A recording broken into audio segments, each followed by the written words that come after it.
porter. The porter, in this context of what I'm preaching on,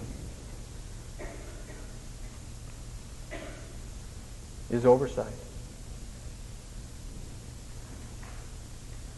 He that entereth not by the door into the sheepfold, but climbeth up by some other way, the same as a thief and a robber.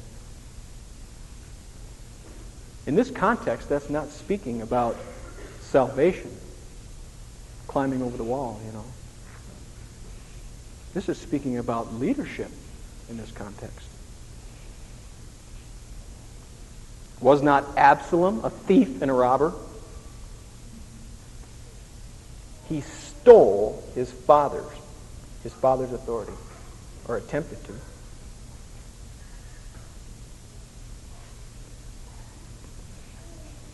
We need so much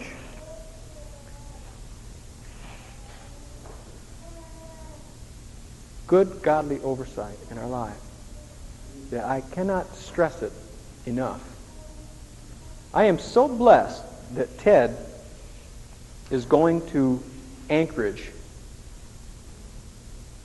with a good, pure heart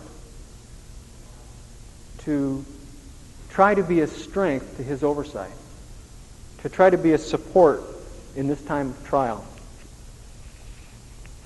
That shows character. Not sitting down here trying to figure out what's going on, having vain imaginations. He was raised up there because he waited for the time. In a lot of churches and a lot of organizations, people desire leadership. And they desire leadership in a vain, glorious way. And we have a term for what happens in organizations where people are raised up by this manner, where they're actually raised up by being a thief and a robber, by targeting the one that's over them and starting a whispering campaign so that that person is moved out and then into their place as soon as the opportunity avails itself. We call it political. Political. The church is no place for politics. No place for politics. The church is a place for ministry. Okay? Turn to Romans. Verse 12.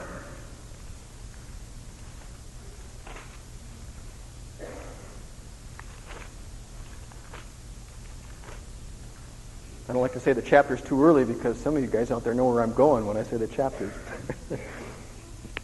Verse 7,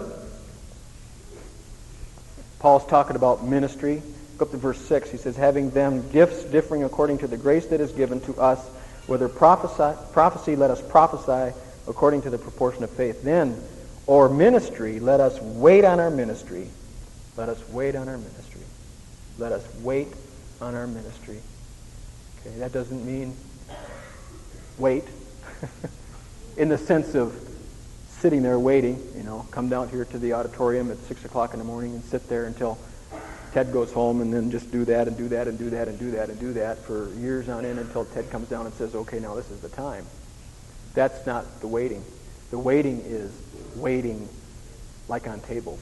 Actively waiting on your ministry, actively involved in your ministry, actively seeking out those that can be ministered to. This is a word for all of us. And as Sally's prophecy said,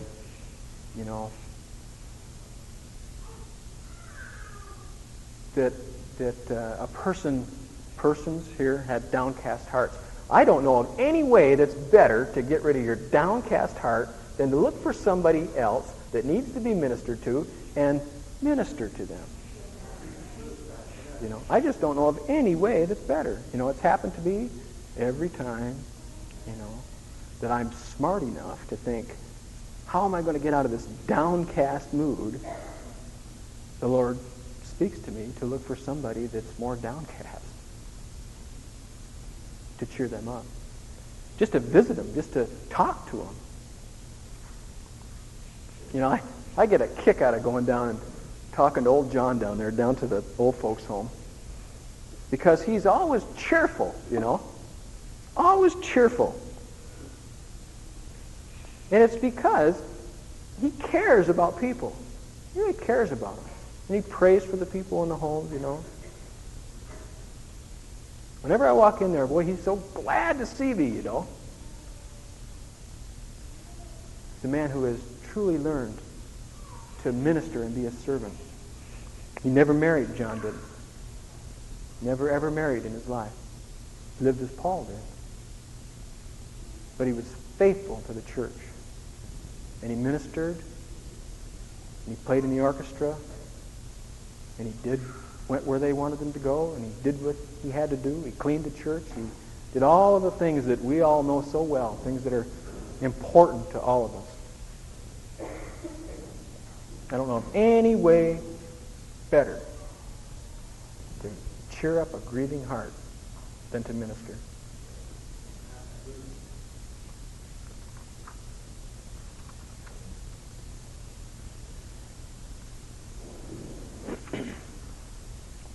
Matthew 6.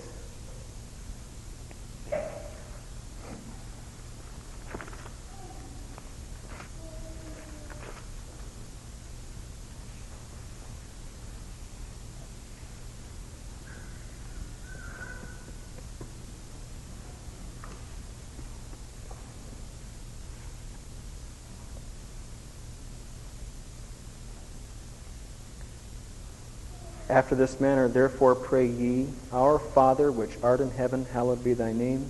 Thy kingdom come, thy will be done. Jesus taught us how to pray, and he told us to pray that way. Thy kingdom come, thy will be done. Thy will be done. Thy will be done. That's the way we're supposed to pray. That's the attitude that should be in our hearts. Turn to Romans 6.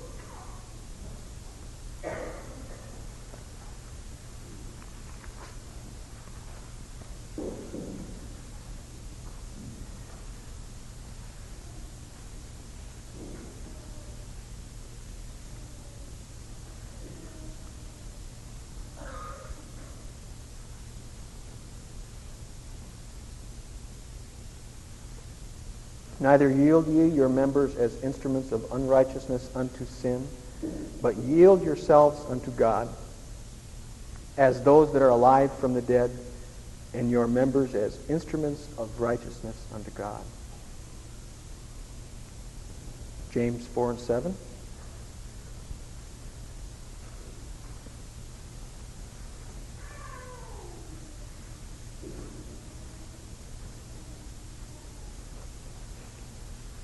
This is what Robinson should have done.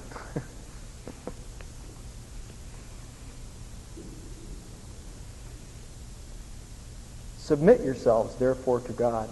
Resist the devil, and he will flee from you. That's what Robinson should have done. Instead, he got himself into about 30 years of grief, loneliness, guilt. Imagine how he felt on that island out there in the Caribbean, I suppose it was supposed to be. And his dad and mom didn't even know where he was. And this is in 1640, he couldn't go down to the, to the quick stop on the corner, and make a phone call. He couldn't even throw a bottle in the ocean and figure it would ever get there. If only he had resisted the devil. If only.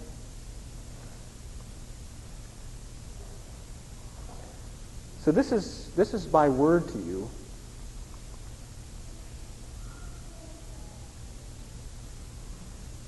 When you find yourself outside of God's plan, get back in. Simply repent.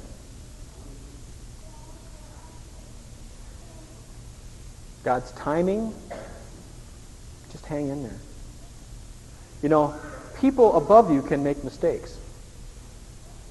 But if they make a mistake and they don't raise you up when you think you should be raised up, that just builds character. That's all it does. It just builds character. You can still go on doing what you're doing. Nobody's going to stop you.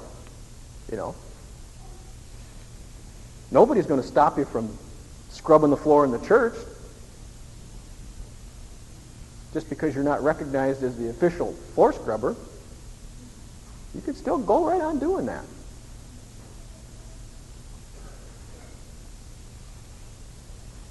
And counsel. We need to heed to counsel. That's the one thing, you know, Ted has been counseling Kathy and I now for some time. Twofold, you know. First fold is trying to get our lives straightened out. Second fold is so that I go through the counseling procedures and I understand better how to counsel people. And the thing that comes up more often than not, he says that you can counsel and counsel and counsel. But if a person does not heed the counsel, it goes to naught. Nobody profits. We need to heed the counsel. And we're all mature Christians. We know in our hearts, okay, when we are being deceived. There is no excuse to refuse good, godly counsel. That's all I have for you. I hope that you are blessed. I hope that you could take something away with you, because I can. Thank you very much.